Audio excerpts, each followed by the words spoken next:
13 या 14 कैंडिडेट हैं कांग्रेस के, ठीक है जी, उसमें से एक को टिकट मिली कांग्रेस की, 13 बच के या 12 बच के वो बागी होंगे सारे कांग्रेस के। हाँ बिल्कुल, आप यहीं से मतलब लिख के ले जाना मेरे से। हो गए बागी? मतलब ही नहीं भाई साहब, हो ही नहीं सकता। मिलके करेंगे, मिलके करेंगे। अब की बार यहाँ से कांग्रेस को लेके आएंगे हम। जेपी क्यों जीतता लोकसभा के अंदर? जेपी, एक सेकंड, एक जेपी क्यों जीतता? या तो कुलदीप ने सेटिंग करी थी सेटिंग। बिल्कुल कुलदीप ने करी, नड़ुआ ने करी। इस दिन 4 तारीख को काउंटिंग होना, 10:30 बजे उठा के देख लेना, बीजेपी आदमपुर हल्का से 17,000 कुछ वोटों से आगे चल रही है। एक बड़ी बात और लोग बोलते हैं कि ये कास्टिज्म की राजनीति करती है। जब भी चुनाव आता है ना, जब भी चुनाव आता है ना, कोई कहीं ना कहीं कास्टिज्म फैलाया किसने है? कास्टिज्म मतलब जातियों में बांटा किसने है? कांग्रेस ने बांटा है शुरू से। 1947 से आप इतिहास उठा के देख लो, ये चमार है, ये खत्ती है, ये जाट है, ये नाई है, ये धोबी है, तेली है, मनियार है, किसने बांटे हैं? कांग्रेस ने बांटे हैं। अभी मुसलमान कौम है, वो कह रही है बेरोजगारी है। आप 10-10 जमोगे तो बेरोजगारी तो होगी ना भाई। कितना सहमत है इनकी बात से? भाई साहब 0% सहमत हूँ इनकी बात से। 0% हाँ। ये जो बिना पर्ची बिना खर्ची की जो बात है उससे सहमत है आप? मेरे गाँव में लगे भाई 6-7 नौकरी, इन जवानों से पूछो। इस बार क्या माहौल है? माहौल हम कुकी उदारा को लेके आएंगे भाई अब की बार यहाँ। लोकसभा का चुनाव पीछे हुआ है, लोकसभा में बीजेपी लगभग 6,000 के आर बार आ रही है। अच्छा, लेकिन अभी बीजेपी जीत के निकलेगी। तो फिर कुलदीप को दोबारा जिता रहे हो आप? नहीं, कुलदीप को नहीं जिता रहे हैं, बीजेपी को जिता रहे हैं। क्या क्या काम करवाया है बीजेपी ने? आज हरियाणा के अंदर जो नौकरी मिल रही है वो बगैर पैसे और बगैर सिफारिश की मिलने लग रही है। कांग्रेस की नीतियों पे चुनाव लड़ रही है, बीजेपी की नीतियों पे चुनाव लड़ रही है, वो मेरे को सोचना है। कुलदीप ने एक बात बोली थी, परसों ही बोली है कि जी भव्य ने 800 करोड़ रुपए लगा दिए आदमपुर हल्के के अंदर। इस बात से सहमत है आप? ना तो कुलदीप ने मतलब कभी आदमपुर की तरफ ध्यान दिया, लेकिन कुलदीप को और उनको वोट मिल रहा है वो चौधरी भजनलाल के हिसाब से मिल रहा है। भजनलाल से नाराज हो, कुलदीप से नाराज हो, भव्य से नाराज इस सरकार से नाराज है। इस बार जो वोट मिलेंगे वो भाजपा के नाम के मिलेंगे, चौधरी भजनलाल के नाम के मिलेंगे, विकास के नाम के मिलेंगे। कॉम्बिनेशन है भाई साहब, चौधरी भजनलाल प्लस भाजपा,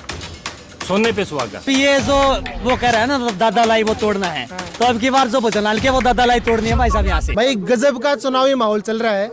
लोगों से बात कर लें कि आखिर क्या माहौल है, इस बार विधानसभा में क्या रहने वाला है, ऊंट किस करवट बैठने वाला है और कुलदीप बिश्नोई का गढ़ कौन तोड़ने वाला है, उसके ऊपर विस्तृत चर्चा करेंगे। जी राम राम। राम राम भाई साहब। क्या माहौल है इस बार? माहौल ठीक है, बढ़िया है। लोकसभा का चुनाव पीछे हुआ है, लोकसभा में बीजेपी लगभग 6,000 के आर बार आ रही है। अच्छा, लेकिन अभी बीजेपी जीत के निकलेगी। जीत के निकलेगी, बीजेपी जीत के निकलेगी। तो फिर कुलदीप को दोबारा जिता रहे हो आप? तो नहीं, कुलदीप को नहीं जिता रहे हैं, बीजेपी को जिता रहे हैं। बीजेपी को जिता रहे हो? हाँ। तो आज ये जो प्रोग्राम करवा रखा है किसके लिए? कांग्रेस के लिए, बीजेपी के लिए? देखो, हर जैसे ये मेरे परिवार का मामला है, उन्होंने मेरे को बुलाया, मेरे को आना है, ठीक है, लेकिन मेरे वोट डालने का मेरा अधिकार है। हाँ। मैं किसके तरफ डालूं? बिल्कुल सही बात है। हाँ, उनकी मतलब कांग्रेस की नीतियों पे चुनाव लड़ रही है, बीजेपी की नीतियों पे चुनाव लड़ रही है, वो मेरे को सोचना है। बिल्कुल सही बात है। हाँ, और तो बताओ। आपको क्या लगता है कि भाजपा की नीति ठीक है कांग्रेस से? बिल्कुल सही है। बिल्कुल सही हाँ, है। 70 साल का आप इतिहास ठालो और 10 साल 11 साल का इतिहास ठालो, उसके अंदर आपको दिन रात का फर्क मिलेगा। तो क्या क्या काम करवाया बीजेपी ने? बीजेपी ने कितना 10-11 काम किए हैं अपने लिए, बताओ क्या। हरियाणा के अंदर जो भी सरकार आई पीछे, पर्ची और दाम लगते थे। जी, आज हरियाणा के अंदर जो नौकरी मिल रही है वो बगैर पैसे और बगैर सिफारिश की मिलने लग रही है। लोग तो यूं कहे जी पीएचडी करे बंदे चपड़ासी ला के छोड़ भाई, दिए। इतनी जनसंख्या है, पीएचडी करेगा चुपड़ासी, मैंने अगर कोई काम नहीं है तो मैं चुपड़ासी लगूंगा। आप पढ़ाई ऐसी करते ना, अपना बिजनेस करते। आप बताओ, ये अभी मुसलमान कौम है, वो कह रही है बेरोजगारी है। आप 10-10 जमोगे तो बेरोजगारी तो होगी ना भाई। जी, है। आज हिंदू का जिसका एक लड़का है वो कोई ना कोई काम करे, या तो खेती करे है या कोई धंधा करे है, तो सबको तो नौकरी नहीं मिलेगी। 140 करोड़ जनता है भाई साहब, आप अपने दिन से बता दो। एक बड़ी बात और लोग बोलते हैं कि जी ये कास्टिज्म की राजनीति करती है। जब भी चुनाव आता है ना, जब भी चुनाव आता है ना, कोई कहीं ना कहीं कास्टिज्म फैलाया किसने है? कास्टिज्म मतलब जातियों में बांटा किसने है? कांग्रेस ने बांटा है शुरू से। 1947 से आप इतिहास उठा के देख लो, ये चमार है, ये खत्ती है, ये जाट है, ये नाई है, ये धोबी है, तेली है, मनियार है, किसने बांटे हैं? कांग्रेस ने बांटे हैं। भाजपा अगर कोई बात करता है, भी हिंदू मुस्लिम की बात करता है, मुसलमान क्या संतुष्ट नहीं है भाजपा से? आज उनको कितने मकान बना के दिए, जबकि हिंदुओं की तो मतलब पंक्ति भी को नहीं आ रही देसी भाषा में। ये जो बिना पर्ची बिना खर्ची की जो बात है उससे सहमत आप? मेरे गांव में लगे भाई 6-7 नौकरी, इन जवानों से पूछो। वो ऐसे जमींदार के लगे जो हिसार तहसील या बाड़सून तहसील में भी नहीं जानते उसका कोई, उसका लड़का लगे उनके। चलो, कुलदीप ने एक बात बोली थी, परसों ही बोली है कि जी भव्य ने 800 करोड़ रुपए लगा दिए आदमपुर हल्के के अंदर। इस बात से सहमत है आप? आदमपुर के अंदर विकास नहीं हुआ, ये सच्चाई है। ना तो कुलदीप ने मतलब कभी आदमपुर की तरफ ध्यान दिया, लेकिन कुलदीप को और उनको वोट मिल रहा है वो चौधरी भजनलाल के हिसाब से मिल रहा है। यानी कि आदमपुर हल्का है ना, आसान प्रोमस नहीं है। भजनलाल ने जब नौकरी दी, काम करे, उसके बदले में लोग आज भी वोट दे रहे हैं। तो अब इस बार जो वोट मिलेंगे वो भाजपा के नाम के मिलेंगे, चौधरी भजनलाल के नाम के मिलेंगे, विकास के नाम के दोनों मिलेंगे? कॉम्बिनेशन है भाई साहब, चौधरी भजनलाल प्लस भाजपा, सोने पे सुहागा। सोने पे सुहागा। हाँ बिल्कुल, तो दोबारा से फिर बीजेपी जिताओगे यहाँ से? तो आप बिल्कुल जीतेगी, आप देख लेना। जी कितना सहमत है इनकी बात से? भाई साहब 0% सहमत हूँ इनकी बात से। 0% हाँ। सहमत क्योंकि भाई साहब ये जो वो कह रहे हैं ना दादा लाई वो तोड़ना है, तो अब की बार जो भजनलाल के वो दादा लाई तोड़नी है भाई साहब यहाँ से। भजनलाल से नाराज हो, भजनलाल से नाराज हो, कुलदीप से नहीं, नाराज हो, भाई भव्य साहब, से हम तो नाराज इस हो। सरकार से ही नाराज है। सरकार से अब आप आदमपुर का विकास उठा के देख लो, बोलो कितने करोड़ रुपए लगा दिए भाई साहब। देखो वहां जाके आप 6 फुट तो गड्ढे हैं भाई साहब, माल देखो ना वहां जाके आप। तो इस बार क्या माहौल है? माल हम कुकी गोदारा को लेके आएंगे भाई अब की बार यहाँ। 25 बंदे लाइन में खड़े हैं। अरे भाई साहब लाइन की बात नहीं है, देखो ना आप जो है लीड में। हेलो भाई साहब, एक हाँ जी, छोटी सी हाँ जी, बात और बिल्कुल बता बिल्कुल बताओ जी। क्या अभी 13 या 14 कैंडिडेट हैं कांग्रेस के, ठीक है जी, उसमें से एक को टिकट मिली कांग्रेस की, 13 बच गए या 12 बच गए, वो बागी होंगे सारे कांग्रेस के। बागी होंगे। हाँ बिल्कुल, आप यहीं से मतलब लिख के ले जाना मेरे से। हो गए बागी? मतलब ही नहीं भाई साहब, हो ही नहीं सकता। मिलके करेंगे। मिलके करेंगे अब की बार, यहाँ से कांग्रेस को लेके आएंगे हम। हाँ जी। और हुड्डा को भाई जिताना। साहब ये बात मेरे को सुनते आज 35 साल हो गई। मैं बात सुनो, ये तो बाद में राजनीति में आए, मैं शुरू से इनेलो का कार्यकर्ता रहा हूँ। लेकिन अभी मान ले, अभी जो बात आ रही है इंटरनेशनल लेवल की या नेशनल लेवल की या हरियाणा की विकास की जो बात आ रही है, आज मेरी सबसे बेस्ट पार्टी अगर कोई है तो वो भाजपा है। ठीक है, ये मान ले कब है ना, अभी आप जिस दिन 4 तारीख को काउंटिंग हो ना, 10:30 बजे उठा के देख लेना, बीजेपी आदमपुर हल्का से 17,000 कुछ वोटों से आगे चल रही है। 17,000 वोटों से शुरू का जो मतलब 3 या 4 दौर आएंगे उसमें, ठीक है। शुरू के 14 काउंटिंग होनी है, 14 दौर आने, 5 या 6 में ही 14-15,000 17,000 से आगे हो जाएगी बीजेपी। अब ये मेरे को कब नहीं हुई भाई साहब, कब नहीं हुई? हमने बहुत जोर मारे है इसको हराने के लिए, कुलदीप बिश्नोई को, लेकिन कौन नहीं हरा। आज इसके पास 15 से 20,000 वोट बैंक वो साथ में जुड़ गया जो भजनलाल के पास था उससे भी। अभी आप बोल रहे हो कि 14-15 बंदे लाइन के अंदर है, तो इन 14-15 लाइन में से कोई एक आधा बंदा ऐसा है जो कुलदीप को टक्कर दे सकता है? इनमें टक्कर देने वाला कोई नहीं। कोई नहीं? हाँ कोई नहीं, एक भी नहीं है? बिल्कुल नहीं है। अच्छा, सच्चाई है। तो बाहर से बुलाना देखो पड़ेगा। मैं बताऊं, बांडा एडी में 700 वोटों से जीत रही है कांग्रेस। अच्छा, जहाँ से मेरा वोट बैंक है ना, वहाँ मैं जहाँ वोट डालूंगा वहाँ से लगभग 700 वोटों से लीड करी है लोकसभा के अंदर। 573 वोट आए थे भाजपा को, इतने इनके आए मान लो कांग्रेस के जयप्रकाश को। अब की बार 700 750 कुलदीप बिश्नोई को आएंगे, यानी कि वो 700 की लीड है ना, 550-600 के बीच रह जाएगी। तो जेपी क्यों जीतता लोकसभा के अंदर? जेपी एक सेकंड, जेपी क्यों जीतता? या तो कुलदीप ने सेटिंग करी थी। देखो थी सेटिंग? बिल्कुल कुलदीप ने करी, नलुआ ने करी। अच्छा, हिसार से कोई सेटिंग नहीं थी। हिसार से कमल गुप्ता, सावित्री जिंदल ने पेवर मतलब बढ़िया समर्थन दिया। अच्छा, आंसी के अंदर जो फाइटिंग होनी चाहिए वो फाइटिंग चौधरी रणजीत सिंह को नहीं मिली।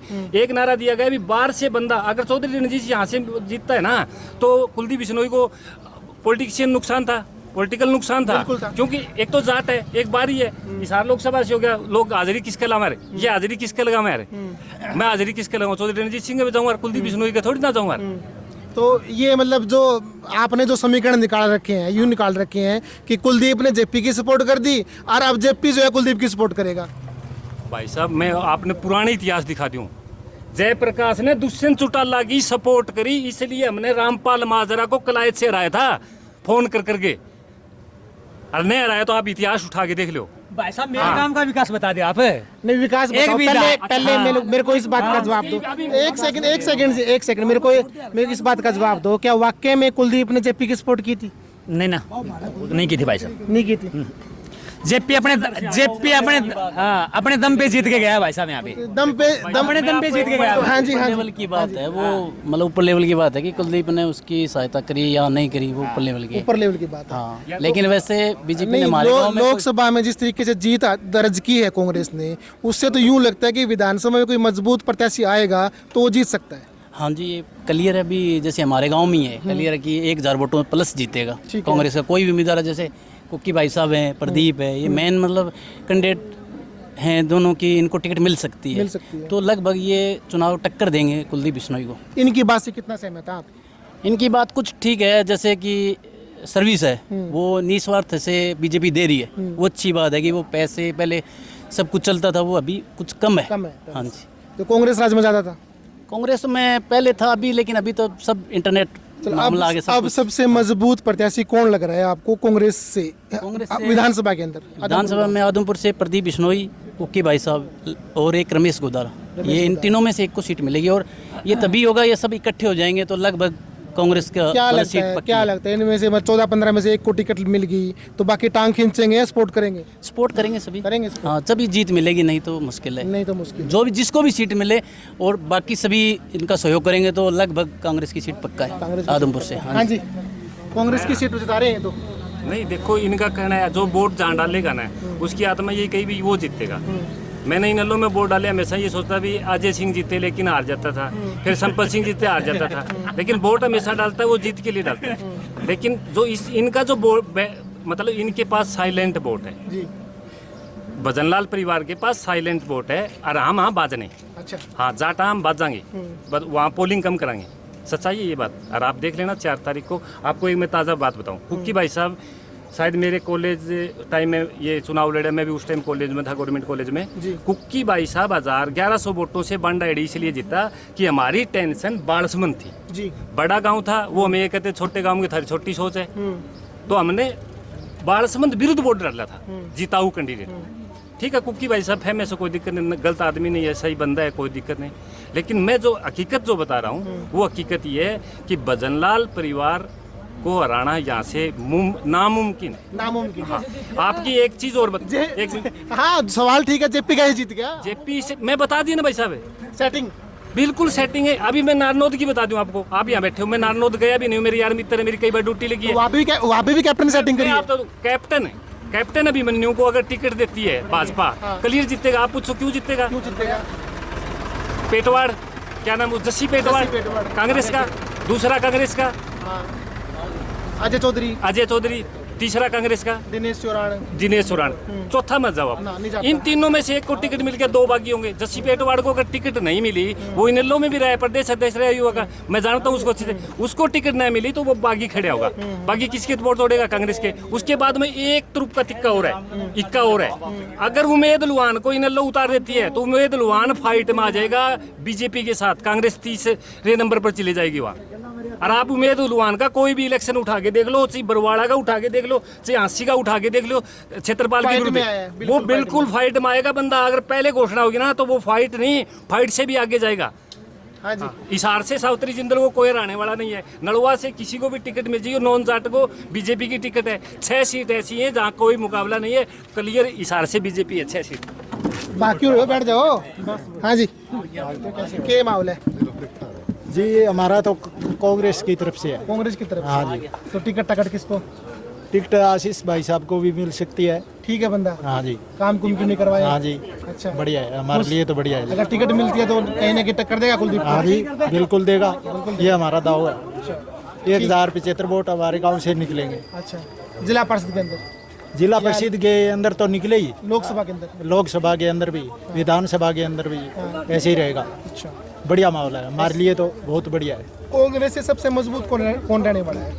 मजबूत देखो जी, अभी तो फिलहाल इन दोनों को ही मिलने की है। कौन कौन? आशीष भाई साहब और प्रदीप। आशीष और प्रदीप? हाँ जी, चल, दोनों में से कोई भी आ जाए हम उसके ही पीछे हैं।